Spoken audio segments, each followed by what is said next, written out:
मैं सुधांशु मिश्रा अपने चैनल मिश्रा जी के माध्यम से आप सभी श्रोतागण को चंदन वंदन और अभिनंदन। नीलाम्बुजश्यामलकोमलाङ्गं सीतासमारोपितवामभागं पाणौमासायैकचारुचापं नमामि रामं रघुवंशनाथम्। नमामि रामं रघुवंशनाथम। श्रोतागण, क्या आप लोग जानते हैं कि रावण का जन्म कैसे हुआ? राम जी के जन्म के बारे में तो सब लोग जानते हैं।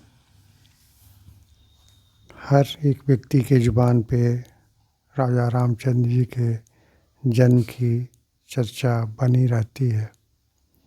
लेकिन रामचरितमानस का एक दूसरा और महत्वपूर्ण पात्र रावण भी है, जिसके जन्म के बारे में हम लोग न ज़्यादा चर्चा करते हैं और लगता है कि बहुत कम लोग ही इसके बारे में जान पाते होंगे। आइए आज इस पर हम अपना दृष्टिकोण रखते हैं कि रावण का जन्म कैसे हुआ। सृष्टि की रचना के साथ ही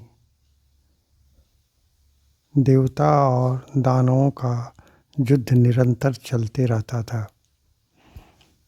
अपने आधिपत्य के लिए, अपने वर्चस्व के लिए दोनों में निरंतर युद्ध की स्थिति बनी रहती थी। इसी क्रम में एक बार युद्ध के बाद दानवों की स्थिति बहुत दयनीय हो गई। उस समय दानवों के राजा शोमाली थे।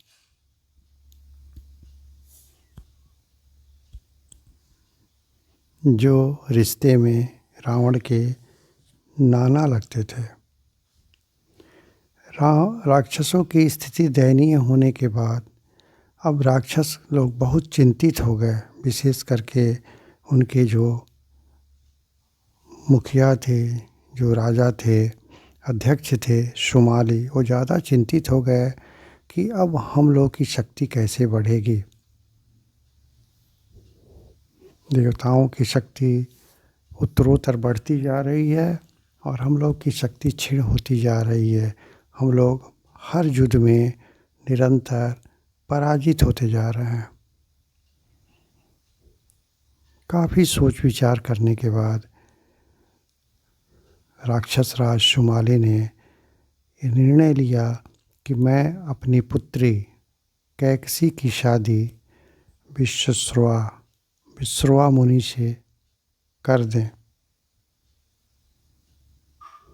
इसके पीछे एक और भी कारण था कि विश्रवा मुनि की पहली पत्नी इलवीड़ा के पुत्र कुबेर उस समय लंका पर अपना आधिपत्य जमा लिए थे। लंका के शासक भी बन गए थे और पुष्पक विमान भी जो मन की गति से चलता था उसके भी स्वामी बन गए थे। यह देख करके राक्षस राज शोमाली के प्रतिशोध की पराकाष्ठा नहीं थी। हमेशा प्रतिशोध की अग्नि में जलते रहते थे कि एक तो कि देवताओं को कैसे परास्त किया जाए, दूसरी लंका से कुबेर को कैसे हटा करके उस पर अपना आधिपत्य जमाया जाए। इसके लिए उसने अपनी पुत्री को तैयार किया कि तुम जाओ और किसी तरह अपने प्रेम के पास में महर्षि विश्रवा को बांधो, यानी कि किसी भी प्रकार से विश्रवा मुनि से एक पुत्र प्राप्त करो। क्योंकि वही पुत्र देवताओं को परास्त कर सकेगा या लंका पर नए सिरे से आधिपत्य जमा सकेगा, जिस पुत्र में राक्षसों की शक्ति हो और विश्रवा मुनि का तेज हो, ज्ञान हो, और दोनों के सम्मिश्रण से जो पुत्र की उत्पत्ति होगी, वही पुत्र हम लोग का भविष्य सुधार पाएगा। इसके लिए सुमाली की पुत्री कैकसी तैयार हो गई और वो जा कर के विश्रवा मुनि को अपने प्रेम के जाल में फंसा लिया। कालांतर में विश्रवा मुनि उससे गंधर्व विवाह करके उससे संबंध स्थापित किए और रावण का जन्म हुआ।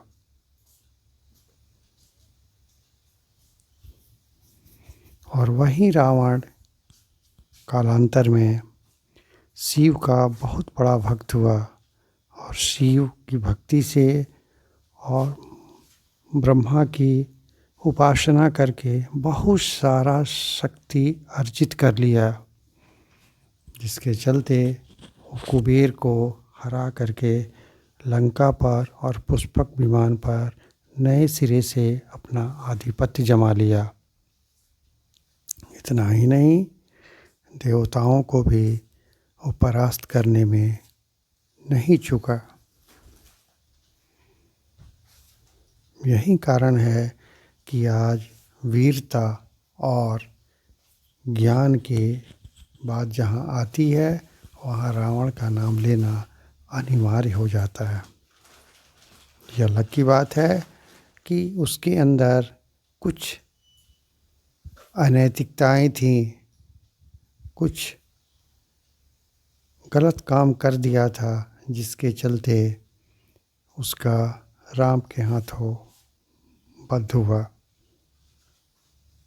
लेकिन विश्रवा मुनि के संतान होने के चलते परम ज्ञानी था और माँ राक्षसी होने के चलते वीरता की कोई कमी उसमें नहीं थी।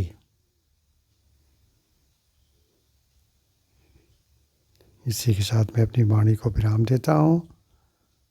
आगे के लिए मेरे चैनल मिश्रा जी से जुड़े रहें। जय श्री राम।